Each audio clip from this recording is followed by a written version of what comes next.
ಸಚಿವ ಸಂಪುಟ ಈಗ ವಿಸ್ತರಣೆ ಆಗುವಂಥ ಸಾಧ್ಯತೆ ಇದೆ. ಇದೆಲ್ಲದರ ನಡುವೆ ಈಗ ಲಾಬಿಗೋಸ್ಕರ ಎಲ್ಲ ನಾಯಕರು ದೆಹಲಿಯಲ್ಲಿ ಬಿಟ್ಬಿಟ್ಟಿದ್ದಾರೆ. ಸುಮಾರು 1 ಡಜನ್ಗೂ ಅಧಿಕ ಕಾಂಗ್ರೆಸ್ನ ಶಾಸಕರು, ಹಿರಿಯ ಶಾಸಕರು, ಕಿರಿಯ ಶಾಸಕರು, ಫಸ್ಟ್ ಟೈಮರ್ಸ್, ಈಗಾಗಲೇ ಸಚಿವರಾಗಿದ್ದವರು ಎಲ್ಲರೂ ಕೂಡ ದೆಹಲಿಯಲ್ಲಿ ಕೂತು ಲಾಬಿ ಮಾಡ್ತಾ ಇದ್ದಾರೆ.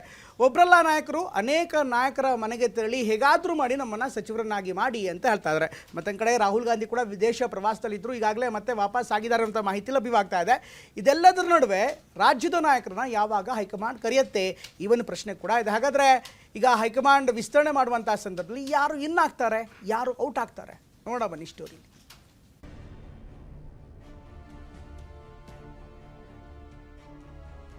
ಯುವಕರಿಗೆ ಹೊಸಬರಿಗೆ ಅವಕಾಶ ಕೊಡಿ ಅಂತ ಕೇಳಬಲ್ಲ. ಮುಂದೆ ಮಾಡೋರೆಲ್ಲ ಪೇಮೆಂಟ್ ಮಂತ್ರಿ ಜೋಡೋ ಯಾತ್ರೆ ಇದು. ಯಾರಿಗೆ ಮಾತಾಡಲಿಲ್ಲ, ಬರೀ ಸತೀಶಣ್ಣ ಅವ್ರು ಮಾತಾಡಿದ್ದಾರೆ, ನಾ ಯಾರಿಗೆ ಕೇಳಲಿಲ್ಲ. ನೋಡಿ, ಯಾರಿಗೆ ಕೊಡ್ಬೇಕು ಬಿಡೋದು ಹೈಕಮಾಂಡ್ ಬಿಡೋದು.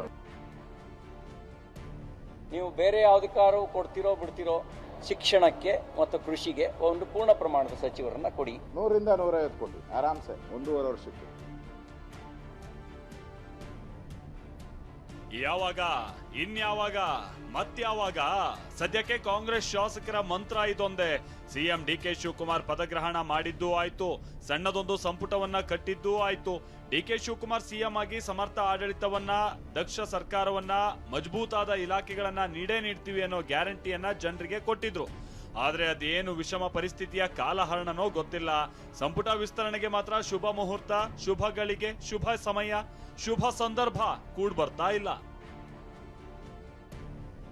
ಅದ್ಯಾವ ರಾಹು ಕೇತು ಒಕ್ಕರ್ಸ್ಕೊಂಡಿದ್ಯೋ ಏನೋ, ಸಂಪುಟ ವಿಸ್ತರಣೆಗೆ ಹಿಡಿದ ಗ್ರಹಣ ಮಾತ್ರ ಬಿಡ್ತಾ ಇಲ್ಲ. ಸಂಪುಟ ವಿಸ್ತರಣೆಗೆ ಅಂಟಿಕೊಂಡ ಇಂಥ ಕಾಲ ವಿಳಂಬಕ್ಕೆ ವಿರೋಧ ಪಕ್ಷದ ನಾಯಕ ಆರ್ ಅಶೋಕ್ ಗಂಭೀರ ಆಪಾದನೆಯ ಲೇಪ ಹಚ್ಚಿದ್ದಾರೆ. ಸಚಿವ ಸ್ಥಾನದ ಅವಕಾಶ ನೀಡಲು ಡೀಲ್ ನಡೀತಾ ಇದೆ ಅಂದಿದ್ದಾರೆ. ಅಲ್ಲಿ ಈಗ ಯಾರ್ಯಾರು ಮಂತ್ರಿಗಳಾಗಬೇಕೋ ಅವರೆಲ್ಲ ಪೇಮೆಂಟ್ ಮಂತ್ರಿಗಳು. ಈಗ ಏನಿದ್ರು ಫೈಟಿಂಗ್ ಏನಾನ ಡಿಮ್ಯಾಂಡು ಸ್ವಲ್ಪ ಗಲಾಟೆ ಮಾಡೋರ್ನೆಲ್ಲ ಮಾಡ್ಬಿಟ್ಟಿದ್ದಾರೆ. ಫಸ್ಟ್ ರೌಂಡ್ ಅಲ್ಲಿ ತಕರಾರು ಮಾಡೋರು, ಮುಂದೆ ಮಾಡ್ಲಿಲ್ಲ ಅಂದ್ರೆ ತಕರಾರು ಮಾಡ್ತಾರೆ, ಧಮಕಿ ಹಾಕ್ತಾರೆ ಅನ್ನೋರ್ನೆಲ್ಲ ಮಾಡ್ಬಿಟ್ಟಿದ್ದಾರೆ. ಮುಂದೆ ಮಾಡೋರೆಲ್ಲ ಪೇಮೆಂಟ್ ಇದು ಭಾರತ್ ಜೋಡ ಮಾಡ್ತಾ ಇದಾರಲ್ಲ, ಹಂಗೆ ಮಂತ್ರಿ ಜೋಡೋ ಯಾತ್ರೆ ಇದು. ಒಂದೊಂದು ಸಚಿವ ಸ್ಥಾನಕ್ಕೆ 100 ಕೋಟಿಯಿಂದ 150 ಕೋಟಿ ಪೇಮೆಂಟ್ ಇದೆ ಅಂತ ವಿಪಕ್ಷ ನಾಯಕ ಆರ್ ಅಶೋಕ್ ಹೊಸ ಬಾಂಬ್ ಹಾಕಿದ್ದಾರೆ. 100ರಿಂದ 150 ಕೋಟಿ ಆರಾಮ್ಸೆ. ಯಾಕಂದ್ರೆ ಇನ್ನ 1.5 ವರ್ಷ ಆಯ್ತಲ್ಲ, 1.5 ವರ್ಷಕ್ಕೆ ಹೇಳ್ತಾ ಇದ್ರಲ್ಲ ಮೊನ್ನೆ ಕಾಂಗ್ರೆಸ್ ಅವರು, ಸಿದ್ದರಾಮಯ್ಯ ನಾನೇ 5 ವರ್ಷ ಮುಖ್ಯಮಂತ್ರಿ, ಮುಂದಿನ ಬಡ್ಜೆಟ್ ನಾನೇ ಅಂದ್ರು. ಎಲ್ಲೋದ್ರಪ್ಪ ಈಗ ಸಿದ್ದರಾಮಯ್ಯ?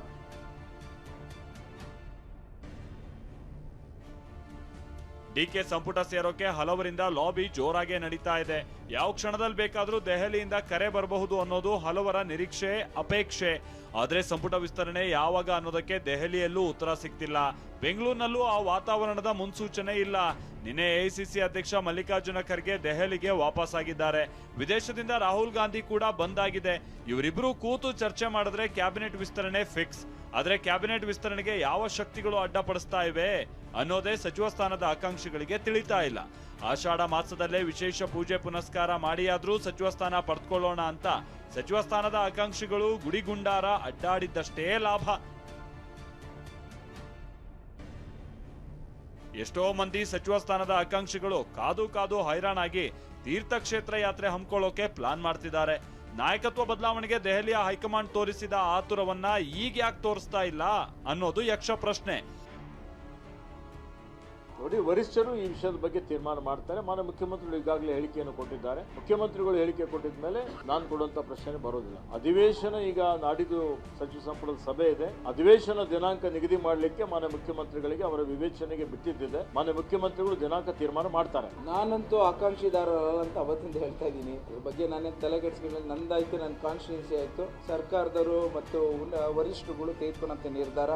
ಒಂದು ನಾನು ಕೇಳ್ಕೊಬಲ್ಲೆ, ಯುವಕರಿಗೆ ಹೊಸಬರಿಗೆ ಅವಕಾಶ ಕೊಡಿ ಅಂತ ಕೇಳಬಲ್ಲೆ. ಸಂಪುಟದ ವಿಸ್ತರಣೆ ವಿಚಾರದಲ್ಲಿ ನಾನು ಅದ್ರ ಬಗ್ಗೆ ಏನು ಕಾಮೆಂಟ್ ಮಾಡ್ಲಿಕ್ಕೆ ಹೋಗೋದಿಲ್ಲ. ಅದ್ರ ಪಾಡ್ಗೆ ಅದಾಗುತ್ತೆ. ನಾನು ಆಕಾಂಕ್ಷಿದಾರಲ್ಲ ಅನ್ನೋದನ್ನ ಒತ್ತು ಕೊಟ್ಟು ಹೇಳ್ತಾ ಇದ್ದೀನಿ. ಅದರಲ್ಲೂ ಬೆಳಗಾವಿ ಭಾಗದ ಬರೋಬ್ಬರಿ 6 ಶಾಸಕರು ಸಚಿವ ಸೀಟ್ಗಾಗಿ ಟವಲ್ ಹಾಕಿದ್ದಾರೆ. ಮಾಜಿ ಸಚಿವ ಲಕ್ಷ್ಮೀ ಹೆಬ್ಬಾಳ್ಕರ್, ಶಾಸಕ ಲಕ್ಷ್ಮಣ ಸವದಿ, ಅಶೋಕ ಪಟ್ಟಣ, ಆಸಿಫ್ ಸೇಠ್ ಸೇರಿದಂತೆ 6 ಶಾಸಕರು ನೇರವಾಗಿ ಸಚಿವ ಸ್ಥಾನಕ್ಕಾಗಿ ಬೇಡಿಕೆ ಇಟ್ಟಿದ್ದಾರೆ. ಟಿವಿ9 ಜೊತೆ ಮಾತನಾಡಿದ ಶಾಸಕ ಆಸಿಫ್ ಸೇಠ್, ಉತ್ತರ ಕರ್ನಾಟಕದಲ್ಲಿ ಮೈನಾರಿಟಿ ಶಾಸಕ ನಾನೊಬ್ಬನೇ, ನನಗೆ ಅವಕಾಶ ಮಾಡಿಕೊಟ್ರೆ ನಾನು ಕೆಲಸ ಮಾಡ್ತೀನಿ ಅಂತಿದ್ದಾರೆ. ಈಗ ಉತ್ತರ ಕರ್ನಾಟಕದಲ್ಲಿ ನೋಡಿದಂದರೆ ಮೈನಾರಿಟಿ ಶಾಸಕಂದ್ರೆ ನಾವೊಬ್ಬನೇ. ಈಗ ಹೇಳಿದಾರು ಮುಖ್ಯಮಂತ್ರಿ ಅವರು ಮತ್ತು ಹೈಕಮಾಂಡ್ ಅವರು, ಆ ನಿರ್ಣಯ ಅವ್ರ ಮೇಲೆ ಇದೆ. ಅವ್ರು ಏನು ಮಾಡ್ತಾರೋ ಮಾಡಿದಂದ್ರೆ ಮಾಡಿ ತೊಗೊಂಡು ಹೋಗ್ತೀವಿ ಎಲ್ಲ. ಬೇರೆ ಬೇರೆ ಸೀನಿಯರ್ಸು ಅದಾರ ನಮ್ಮದು ಮೈನಾರಿಟಿದಲ್ಲೇ.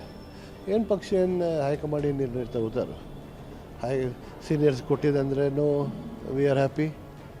ಈ ನಾರ್ತ್ ಕರ್ನಾಟಕದಲ್ಲೇನೋ ಯಾರೂ ಇಲ್ಲ, ಅವರು ಅವಕಾಶ ಮಾಡಿಕೊಟ್ಟಿದ್ದಂದ್ರೆ ನಾವು ಕೆಲಸ ಮಾಡ್ತೀವಿ. ಬರ ಇರೋದ್ರಿಂದ ಕನಿಷ್ಠ ಆದ್ರೂ ಕೃಷಿ ಸಚಿವರನ್ನ ನೇಮಕ ಮಾಡಿ ಅಂತ ಬಿಜೆಪಿ ಎಂಎಲ್ಸಿ ಸಿಟಿ ರವಿ ಒತ್ತಾಯ ಮಾಡಿದ್ರು. ಬರಗಾಲ ಇದೆ, ಬರಗಾಲ ಇರೋದ್ರಿಂದ ಕನಿಷ್ಠ ಕೃಷಿ ಇಲಾಖೆಗಾದ್ರೂ ಒಂದು ಪೂರ್ಣ ಪ್ರಮಾಣದ ಸಚಿವರನ್ನ ಕೊಡಿ ಆದಷ್ಟು ಬೇಗ.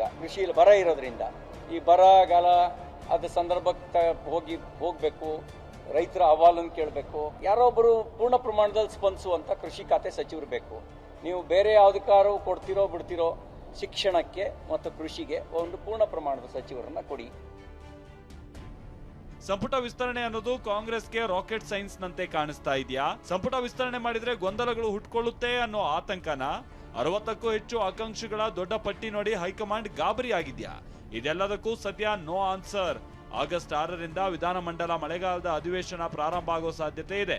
ಅದಕ್ಕೂ ಮೊದಲು ಈ ಗ್ರಹಣವನ್ನ ಬಿಡಿಸುವ ಮಂತ್ರ ಯಾವುದು ಅನ್ನೋದನ್ನ ಮಾನ್ಯ ಸುರ್ಜೇವಾಲಾ ಅವರೇ ಸ್ಪಷ್ಟಪಡಿಸಬೇಕಿದೆ. ಪ್ರಸನ್ನ ಗಾಂವ್ಕರ್, TV9 ಬೆಂಗಳೂರು.